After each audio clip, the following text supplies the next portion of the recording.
Hello. We're going to be talking about body composition assessment.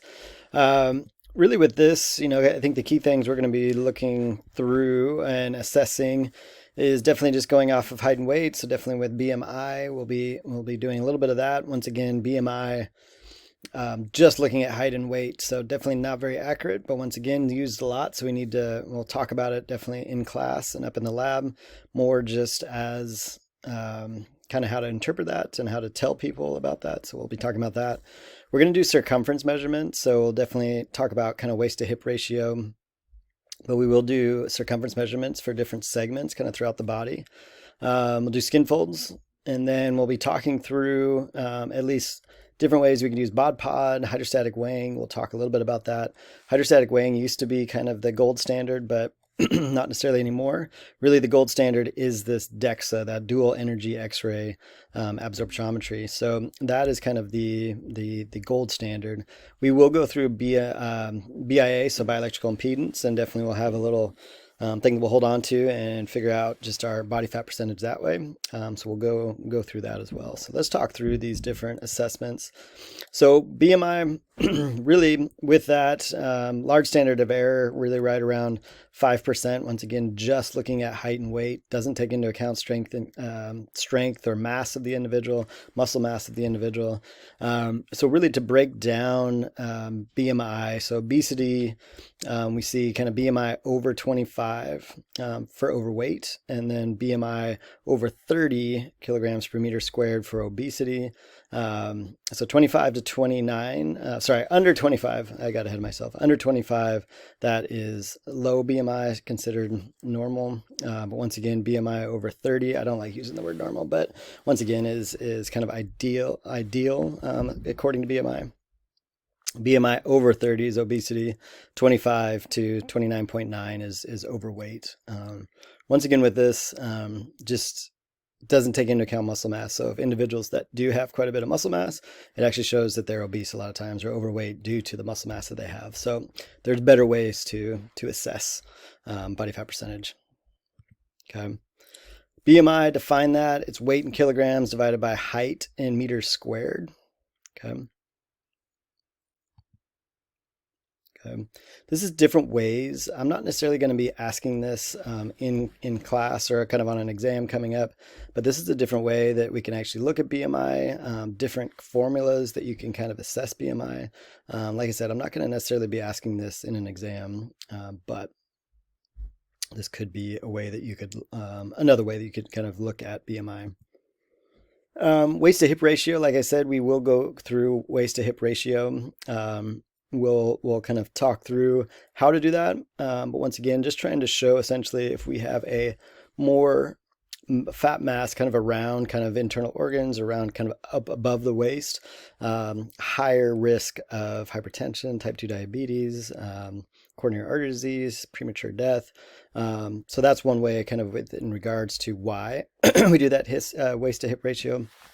But once again, like I said, we will be doing circumference measurements mostly for the different segments. So arms, legs, kind of around the waist as well. So it's kind of waist to hip ratio is one way to kind of look at this. However, definitely we are going to do even more than waist to hip ratio. So with this, it's pretty straightforward in regards to waist to hip ratio. So waist circumference divided by that hip circumference, hence the name, waist to hip. Sorry.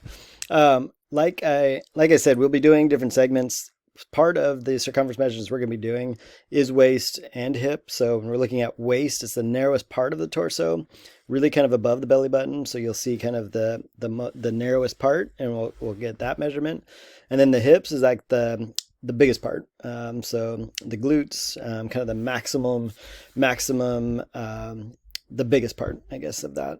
Okay, so we'll talk through that in the lab. Like I said, we'll go through skin folds. We're going to talk through 7-site. For your final project, we'll just be looking at the 3-site. Okay, so there's a two compartment model, we're looking at fat mass versus fat-free mass. And then we'll look at the three compartment model, which is fat mass, fat-free mass, and then bone mass. Primarily what we're looking for skin folds is just fat mass versus fat-free mass. Okay, so we're trying to separate that fat mass and actually measure what the actual fat is for that specific area. So as you're seeing here, this is the scapular fold that we'll be looking at. We'll be doing tricep, we'll be doing quad. We'll talk through all that up in the lab next week.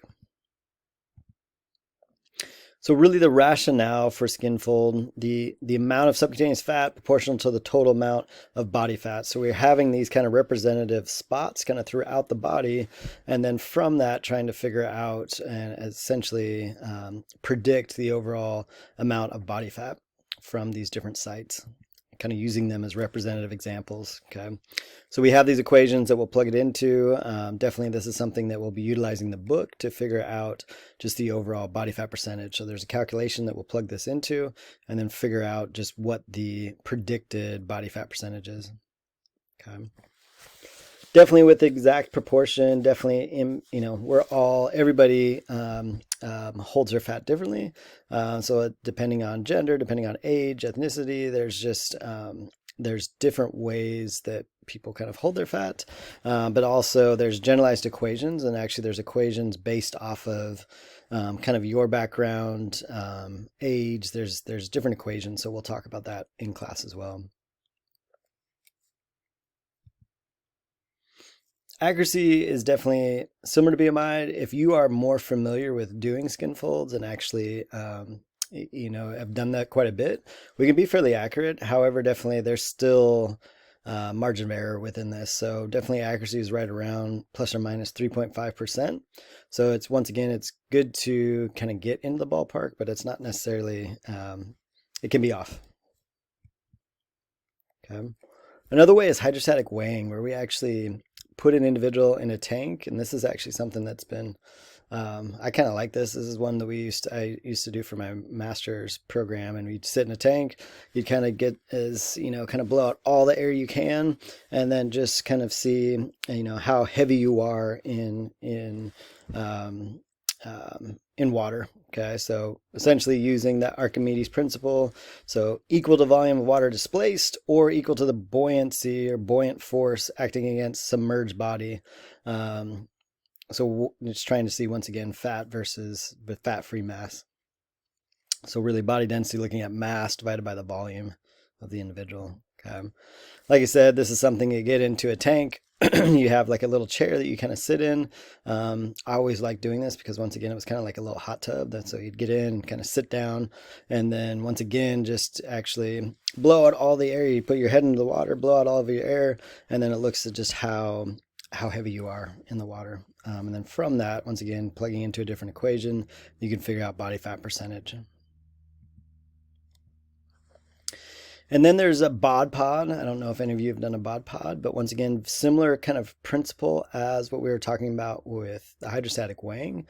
This is more looking at air displacement. So when you get into a bod pod, you want to just have tight clothes, or once again, even just, you can see here, just kind of a swimsuit or spandex, whatever you have on, even a hairnet if you have quite a bit of hair, to just help with if it shows like you have really baggy clothes, you don't have a hair or a swim cap or whatever on, it'll show more air being displaced, so it actually will show a higher body fat percentage. So you try to kind of be as condensed as you can, and then look at the overall air displacement. From the air displacement, then we can actually figure out the body fat percentage from that. Kind of a cool different thing. We've been trying to get that several times, kind of up in the lab. We just haven't been able to do that. This, we can see here, once again, the overall accuracy with this is dependent on how much, or how, the attire that they have, how much you're being displaced. Once again, just the overall kind of how tight the clothing is, and then once again, just the overall swim cap. But show that really similar to, if you follow the directions, it should be fairly close to skin folds, so right around that 3.5%. But once again, it's kind of varying with Mod Podge. It just depends on how well people follow the directions of what to wear. We'll go through bioelectrical impedance. Really what we're looking with that is kind of the reactance and the resistance of this little electrical current that's going through the body, okay? So this electrical current kind of flows through the body, inversely related to fat-free mass and total body water. So one thing that we tell individuals is definitely be hydrated before coming in with bioelectrical impedance. In a dehydrated state, it actually could show more resistance to that, and we can actually see kind of body fat percentage go up. So you want to make sure that we have plenty of water kind of coming in. So accuracy can be as good as skin folds. And one thing I think what I've always read kind of research-wise is that usually 2 sites are better. Now, we're definitely in class, we're going to be doing a 1 site. But 2 sites are actually a little bit better, so we could have kind of this reactance resistance and this electrical current kind of going through the lower body, and then also the upper body as well. So this is what we'll be using in class. The one on the right, I should say, is the kind of handheld bioelectrical impedance. So we'll talk about that in class. There's several kind of steps to get to actually do the test, and then once we are ready to go, then we hit the start button, and then it actually will send a little electric current kind of through the body. You can essentially go from one side to the other and vice versa, and then you're able to figure out just the overall body fat percentage. It actually gives you BMI as well, but that's all based off of height and weight. The one on the left is that 2 site that you could do. So you can have kind of little electrodes that go on the feet and then on the hands. And then we have electrical currents kind of going through the upper and the lower body. Like I said, I think that's a little bit more accurate just due to, once again, taking into account upper and lower body.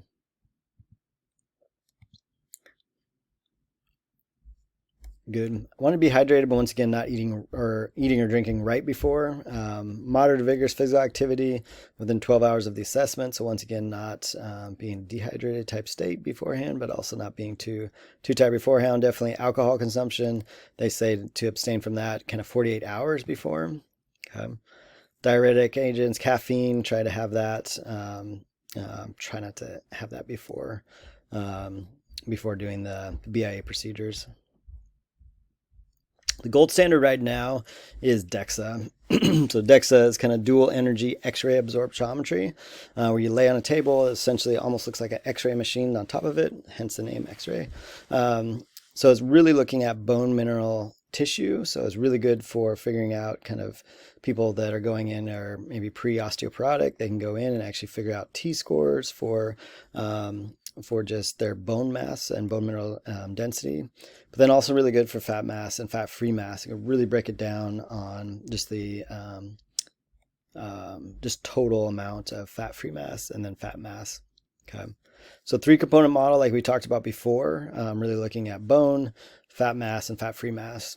Very precise and reliable, really within kind of 1 to 2%. Definitely, we talked about hydration status can be an impact with this. I think just being hydrated can help and assist.